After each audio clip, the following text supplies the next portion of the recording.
ወጣቶች ክርስቲያኖች ምናልባት እንደ ቅዱስ ዮሴፍ ተረስተህ ሊሆን ይችላል። አንድ ቀን ግን መታወስ መፈለግ አይቀርም። እንደ ዳዊት ምናልባት ተሰደን ምድረ በዳ ለምድረ በዳ ተንከራተን ይሆናል። አንድ ቀን ግን ጠቃሚ ሆነን ቤተ መንግሥት መግባታችን ግን አይቀርም። ምናልባት እንደ ቅዱስ ጳውሎስ ተጠርጥረን ሊሆን ይችላል። አሁን ቅዱስ ጳውሎስን ማን ይጠቅማል ብሎ አስቦታል ወገኖቼ? የአይሁድ ቀናተኛ እጅግ ፈሪሳዊ። አሁን ይሄ ሰው ጠቃሚ ነው ተብሎ ይታሰብ ይሆን? በፍጹም ማን ያስበዋል? ይሄ ሰው ነው ግን ከለዋሪቆን እስከ ደማስቆ ለወንጌል መንከራተት የጀመረው። ይሄ ሰው ነው ግን ለቤተ ክርስቲያን ዋጋ የከፈለው። የማይጠቅመውን እንዴት የሚጠቅም አድርጎ እንደቀየረው እግዚአብሔር ተመልከቱ። ዛሬ ለዓለም ሯጮች ልትሆኑ ትችላላችሁ። ነገ ለእግዚአብሔር መንግሥት ትሰራላችሁ። ዛሬ ባላችሁ ደካማ ሕይወት አደራችሁን ተስፋ እንዳትቆርጡ። እዩት ይህን ታላቅ ሰው፣ እጅግ የተናቀ እጅግ የተተወ። ቤተ ክርስቲያን ቅዱሳን ሐዋርያት እንኳን ለመቀበል የተጠራጠሩት ሰው ነበር ቅዱስ ጳውሎስ። በርናባስ የሚባል ታላቅ የእግዚአብሔር ሰው ነው ቀስ ብሎ ወደ ቤተ ክርስቲያን ያስጠጋው። ዛሬ በር የተዘጋባችሁ፣ ዛሬ በጥርጣሬ የሚመለከቷችሁ፣ ዛሬ ሐሜትና ስድብ የሚወርድባችሁ፣ ዛሬ ፈላጊ የሌላችሁ፣ ዛሬ ጠሪ የሌላችሁ፣ ዛሬ አክባሪ የሌላችሁ፣ ዛሬ ስማችን አልተነሳም የምትሉ፣ ዛሬ በተለያየ ነገር ምናልባት በሰው ተርታ ያልታሰባችሁ ልትሆኑ ትችላላችሁ። ይህንን ሰው ግን ተመልከቱት፣ እንዴት ጠቃሚ ሆኖ እንደጨረሰ ግን እዩት። እንደሱ ነው የሚሆነው ወገኖቼ። መስቀሉ ብቻ አይደለም፣ መስቀሉን ያስገኘችው እሌኒ ብቻ አይደለም። በመስቀሉ ዙሪያ የሚሰበሰቡትን ሁሉ ተመልከቱ። ጠቃሚ አይመስሉም። አሁን ቅዱሳን ሐዋርያትንም ተመልከቷቸው። አንዳንዶቹ አሳጥማጆች ናቸው፣ አንዳንዶቹ ቀራጮች ናቸው። አሁን እነዚህ ምን ይጠቅማሉ ተብሎ ይታሰባል? አያችሁ፣ ጠቃሚ በማይመስለው ነገር ነው ክርስቶስ ይህንን ዓለም የቀየረው ወገኖቼ። በኃይለኞች ላይ ተጨምሮ ኃይለኛ የሆነ ይመስላችኋል እግዚአብሔር?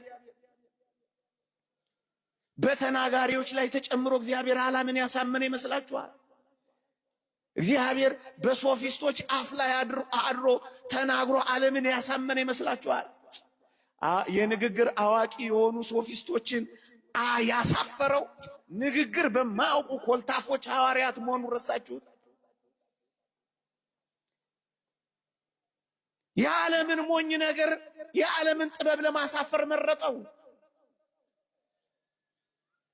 የዓለምን ብርቱ ነገር ለማሳፈር እግዚአብሔር የዓለምን ደካማ ነገር ነው ሥራ የሰራበት። እግዚአብሔር በእኔ እንዲሰራ እፈልጋለሁ ካልክ በእግዚአብሔር ፊት ደካማው እዩዋቸው ሐዋርያት። 12 ሐዋርያት ናቸው ዓለምን የቀየሯል። እግዚአብሔር በጥበበኞች ላይ አድሮ አይደለም ጥበብን የሰራው፣ ምንም በማያውቁ እዚህ ግቡ በማይባሉ ሰዎች ነው ዓለምን የቀየራት ወገኖች። ሐዋርያት አሁን ምን ይጠቅማሉ? አሁን አሳ አጥማጆች፣ እዚህ ግቡ ማይባሉ ፈላጊ የሌላቸው እነሱን ነው ክርስቶስ ሰራተኞች ያደረጋቸው። ዛሬ በየትኛውም አይነት ሕይወትና ማይረግ ልትኖር ትችላለህ። ወደ እግዚአብሔር ግን ከቀረብክ እንዴት ጠቃሚ አድርጎ እንደሚቀይር ተመልከቱ። እንዴ ያችን የሰናፍጭን ቅንጣት እስኪ ተመልከቷል። በወንጌል ላይ የተጻፈችውን ከዘር ሁሉ እኮ የምታንስ ናት ወገኖቼ። በአይን እኮ ለማየት የምታሳሳ እዚህ ግቢ የማትባል እኮ ዘር ናት። ታዲያ ሰናፍጭ እጅግ ትጠቅማለች ብሎ ማን ያስባል? ካልተቀበረች ዛፍ ስለማትሆን ስትቀበር ግን ታላቅ ዛፍ ሆና ብዙዎችን አስጠለለች እኮ ወገኖቼ። ዛሬ ከሁሉም ያነስክ ልትሆን ትችላለህ። እግዚአብሔርን በልብህ ካደረግህ፣ ከእግዚአብሔር ጋር ግን ከተዋስክ የብዙዎች መጠለያ ሊያደርግ እግዚአብሔር ይችላል። ከዘር ሁሉ የምታንስ ናት፣ ፍጻሜዋስ ከዛፎች ሁሉ የምትበልጥ ሆናን የጨረሰች ወገኖቼ።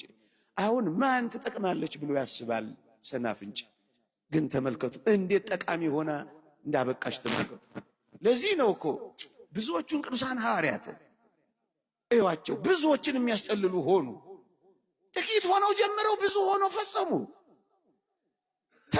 ተጠርጥረው ጀምረው ብዙዎችን አስጠለሉ። ቅዱስ ጳውሎስን እኮ በአቴና ያገኘነው ዲዮናስዮስ የሚባለውን ፈላስፋ እኮ አሳምኖት በክርስቶስ ጥላ ስር ያሳረፈው ምንም ያልተባለው ይሄ መናኛ የተባለው እኮ ቅዱስ ጳውሎስ እኮ እንዴት ጠቃሚ አድርጎ እንደቀየረው ተመልከቱ ወገኖች። በእርግጠኝነት እግዚአብሔር ጋር መጥቶ ከእግዚአብሔር ጋር ጉዞ ጀምሮ የማይጠቅም ማንም የለም። ይሄን በእርግጠኝነት እንነግራችኋለን። እንጠቅማለን፣ ጠቃሚዎች እንሆናለን። ጊዜው ሊርቅ ሊቀርብ ይችላል፣ ግን ሳንጠቅም አንቀርም። ጠቃሚዎች እንሆናለን። ትጠቅማለህ፣ ትጠቅሚያለሽ።